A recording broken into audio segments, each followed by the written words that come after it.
صفر جمع 9 که سعید دغلطه و در الک چپ لاس واخله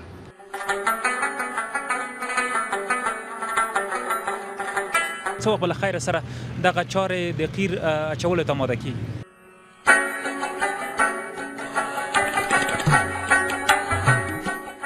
تغییر لري، متفاوت دی، بعضو قسمتو کې کم دی، بعضو کې زیات دی.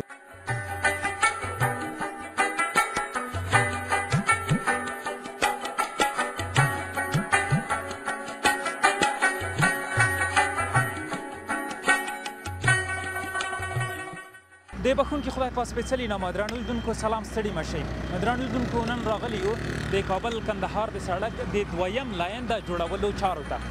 درنو لیدونکو تاسو تر اوسه شیبه راسره ملتیا وکړئ. د دغه سړک په اړه به زه وروستي بشپړ معلومات له تاسو سره شریکوم. انجینر صاحبانو سره به مراکې کوم دا چې دغه سړک به څه وخت جوړیږي، د پیل له کومه شوی تر کومه به ختمیږي او سږ کال به دغه چارې بشپړیږي او که نه تاسو هم تر اوسه شیبه راسره ملتیا وکړئ.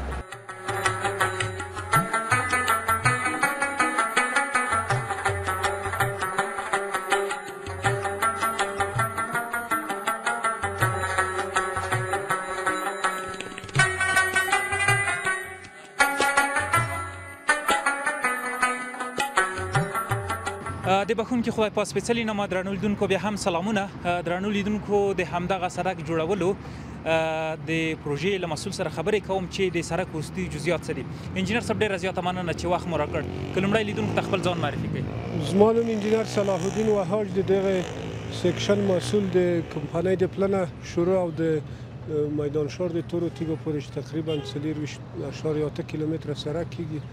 نو د دغه د چارو مسؤل زه یم. د شرکت د یونیک بلډر او الایو یونین دواړه جوي شرکتونه دي. قرارداد د وزارت فایدامه د دوی سره شوی دی. ډېر ښه. انجینر صاحب وهاج، پیل یې د کمپنۍ له پله څخه شیرو ته د میدان ښار ته تورو تیږو پورې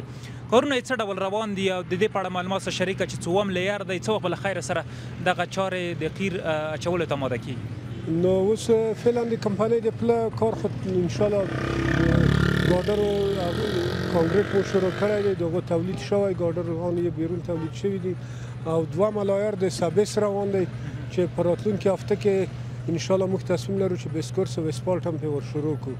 نو دا 7 کیلومتره جویچه هم لري ته په طول د 7 کیلومترو د قلعهدار د بازار تا راخره پورې چې تر هغه ځایه پورې بر د اسپالټو 11 متره او 80 سانتي دی او د هغه نه وروسته بر د اسپالټو کمیږي.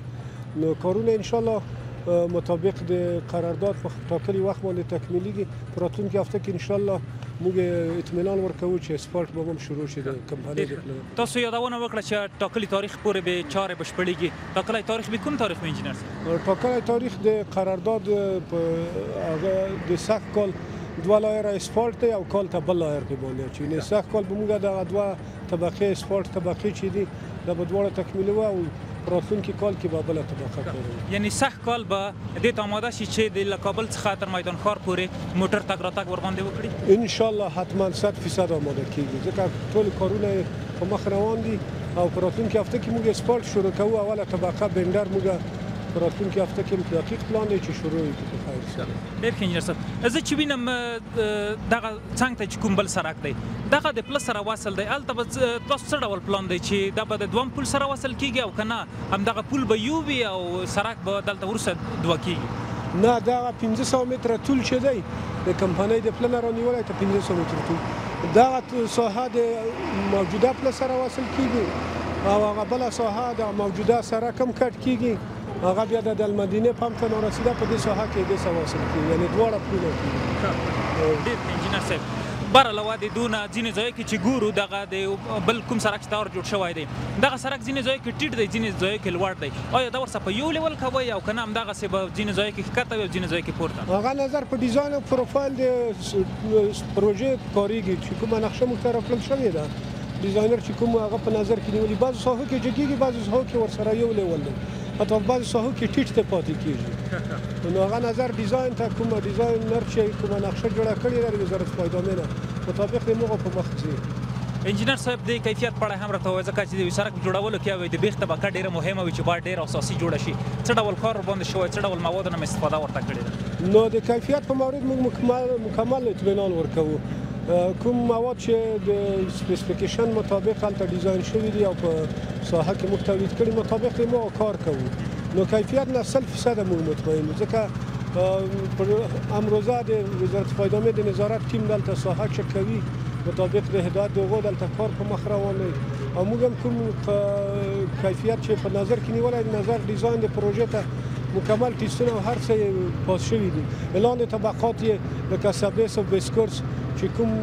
ډیزاین شوي دي مطابق د همغه سپیک او د همغه کوالټي روان دي هغه کې مکمل اطمینان موږ خلکو ته دغه د دواړو سرک ترمنځ څومره فاصله ده د ګلدان ته ځانګړې شوې ده د دې لپاره پلان څه دی دا به څه ډول جوړیږي دواړو تر مابین ګلدان ته ځانګړې شوې بعضې ساحو کې 6 متره ده بعضې ساحو کې مختلفه ده نظر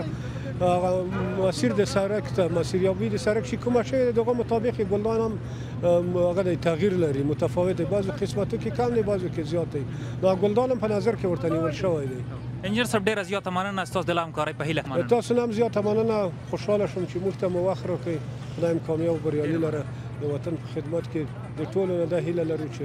د وطن د ابادۍ دپاره مټې رانغاړي او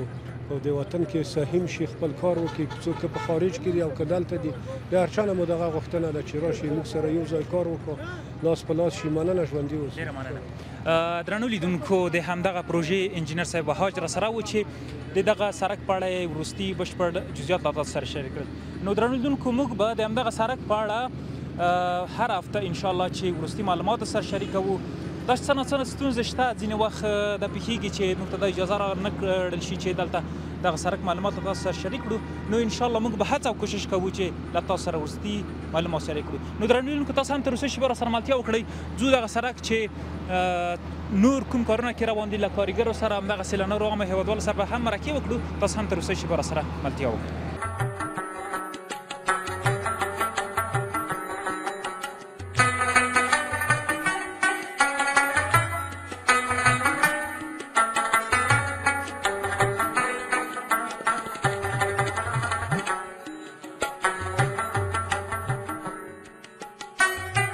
درنو لیدونکو بیا هم سلامونه د همدغه سرک د جوړولو